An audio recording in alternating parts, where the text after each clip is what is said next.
What's going on, y'all? Back with another video real quick. This is just a day in the life video, so we're just gonna do a drop and hook. We're not even gonna make it long, but just really just a proper way to drop a trailer to make it easier for everybody else. And that's probably gonna be it, you know.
Always get out and look.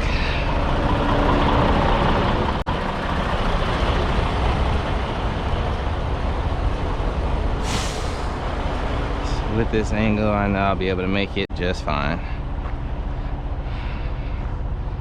I do want to see how close I am on this side.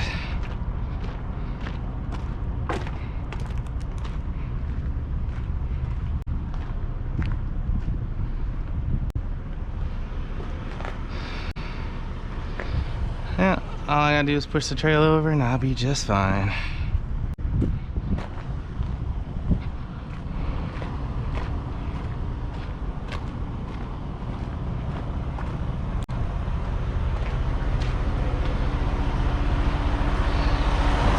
Once you understand the anatomy of a truck and trailer, even though it looks super close on this side, I know if I turn my wheels hard enough, I'll be able to pivot that trailer in just fine.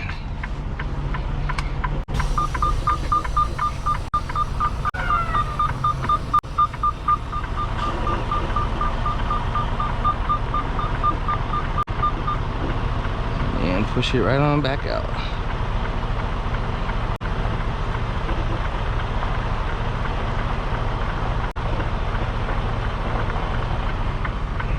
That's how you open it up.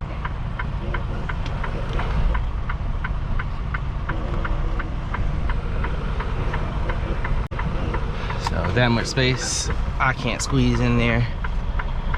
So we're gonna pull it on out and re-angle it.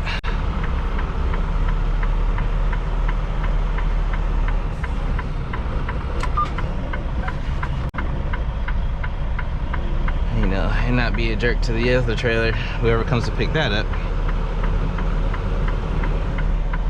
Leave them some space on their side too.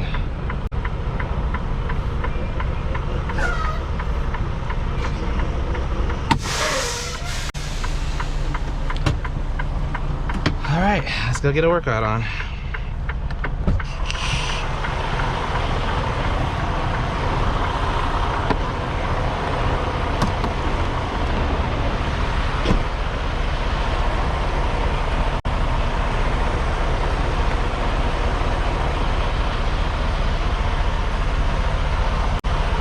Like I said, just a simple drop and hook.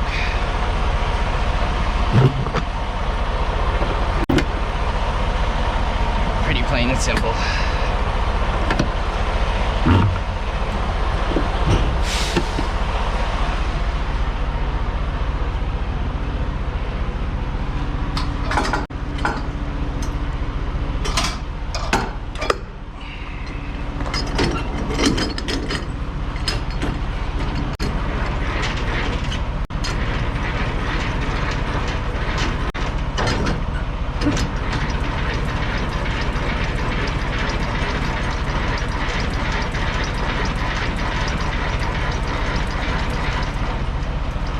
So instead of going all the way down to the ground, I leave just enough space for it to leave a little bit off the ground for the next person. That way when they go to pick it up, all they have to do is drop their bags in their truck, back under it, lift it up. Always make sure you pull that, by the way. But all they gotta do is let the air out of their bags on their tractor, back under the trailer, and then connect to it, and then put the air back in the tractor. It actually lifts the trailer off of the ground, making it a lot easier for someone to crank the landing gear up. So then I go in here.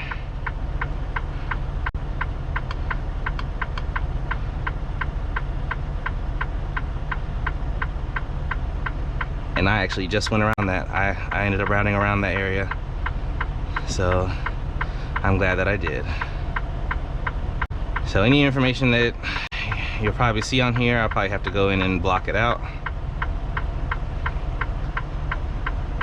Or blur it out rather. But whenever you drop a trailer, you do have to send up a drop trailer report.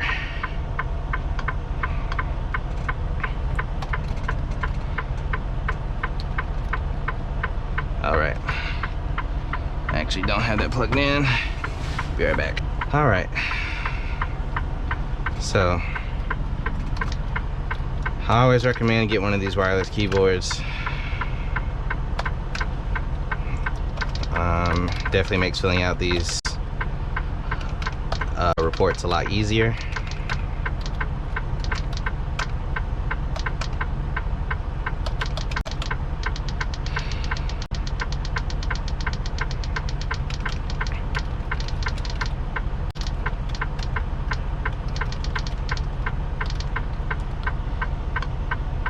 Alright, then on to the new trailer, which is 162505 is our loaded trailer. So like I said before, and I'll just move this out of the way, drop the bags on the trailer using your suspension height button on your truck, or whatever it is for your truck, at least for Freightliners. It's called suspension height. You know, say lower and normal. Lower the bags on the trailer. It actually puts the trailer on the ground so it supports itself, and then you can pull under it, no problem. Once you're from under it, fill your bags back up, and that's it.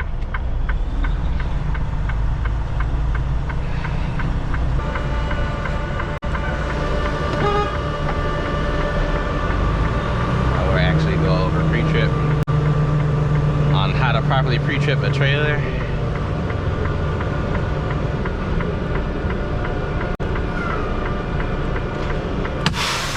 Before you back under a trailer, you always want to check and make sure that you have the proper clearance.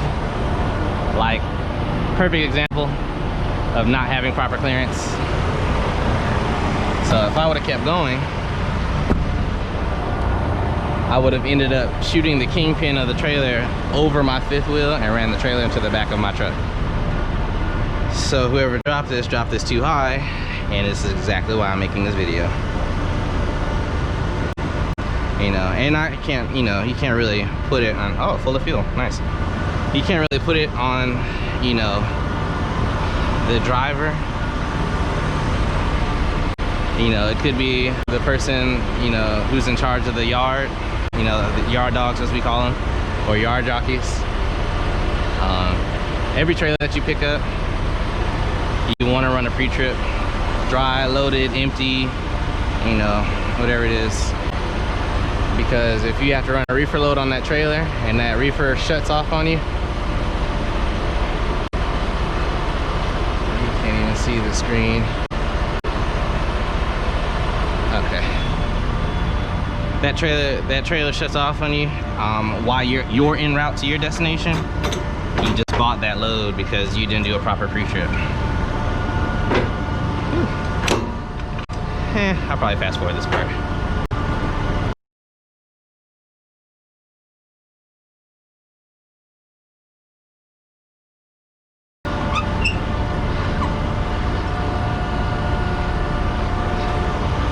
All right.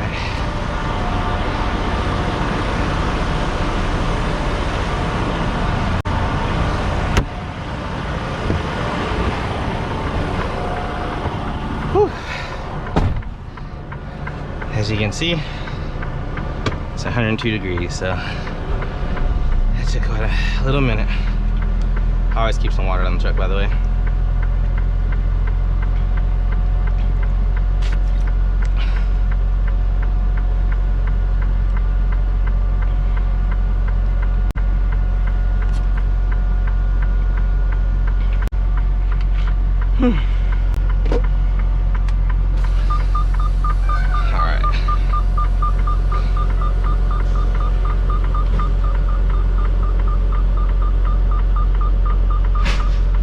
Just like that.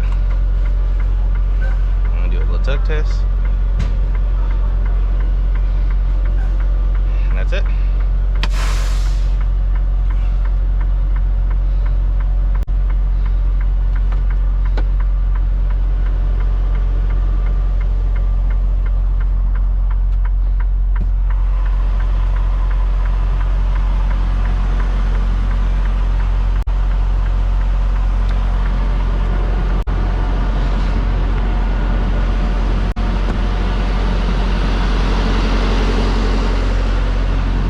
Double check, make sure it's all the way through. And even though I didn't talk about it, I still looked at it. I'll start over. Okay, make sure it's working, and run through pre-tree, make sure it does. You want to hook your lines up.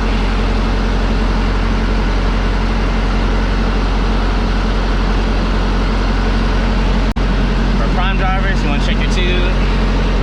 Make sure you got paperwork in there.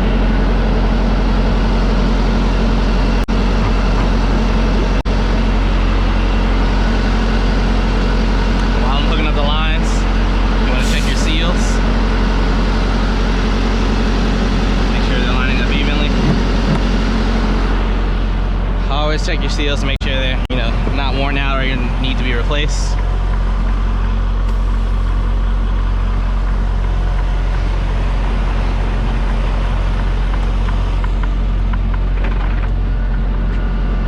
That way I'm supplying air to the trailer.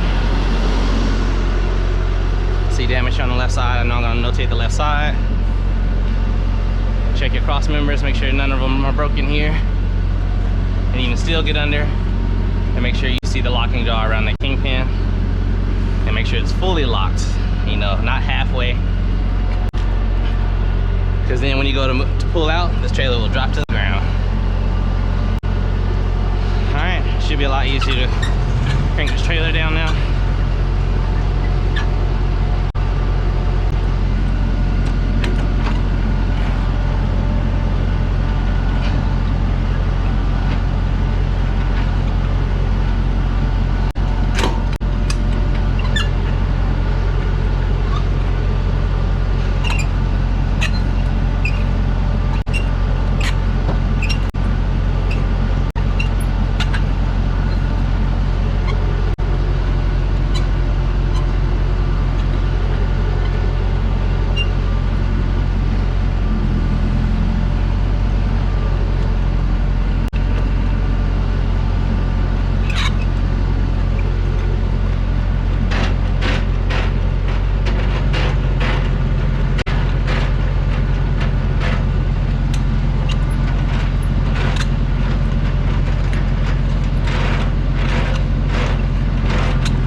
Checking the left side, trailer's full of fuel. I see I have damage on the skirt here, and when I go to type in this report, you'll see I'll go ahead and document that. Now I did release my trailer air, so I can check the weights here. If you see this purple thing, you know it's weighted correctly. 33.5, and I'm in the 8th tandem hole. I'll let that keep going just in case it's more, but I'll have to pull out some more even ground and double check it again. But per that little scale, our right weight scale that we have on prime trailers, it looks pretty good. You know, look for abrasions, bulges, or cuts. You know, on your tread, make sure you're checking the tread and the sidewall. Now, usually I look through here and look at the inside of the trailer tires on the other side. So when back over, I always check the cross members back here too. And I forgot my lock, but I will do that. You wanna make sure your tails are functioning.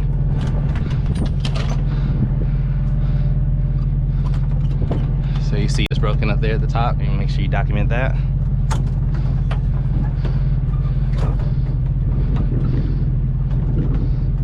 This one is fine.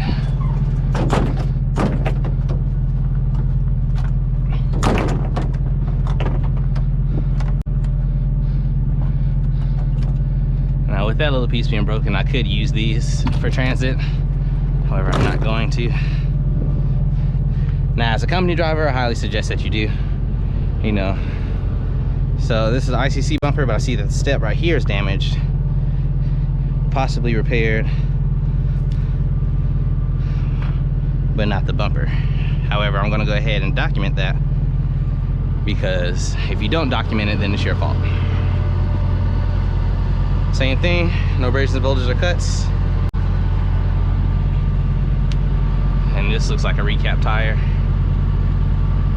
Tell by the condition of it, which is nothing wrong with running recap tires, but they tend to have a little more issues than brand new tires. That means that other ones are recap as well. This is an original tire. Let's look down the side. You see little scratches here. Small little scratches like that I don't usually document. It's normal wear and tear. However, I do. So I always double check, make sure you didn't miss a cross member or anything. Check the size. So I got damage here on the right. And then that's it. So before I hop back in the truck, because I know I will forget until I get to the guard check, I'm gonna go throw this lock on there.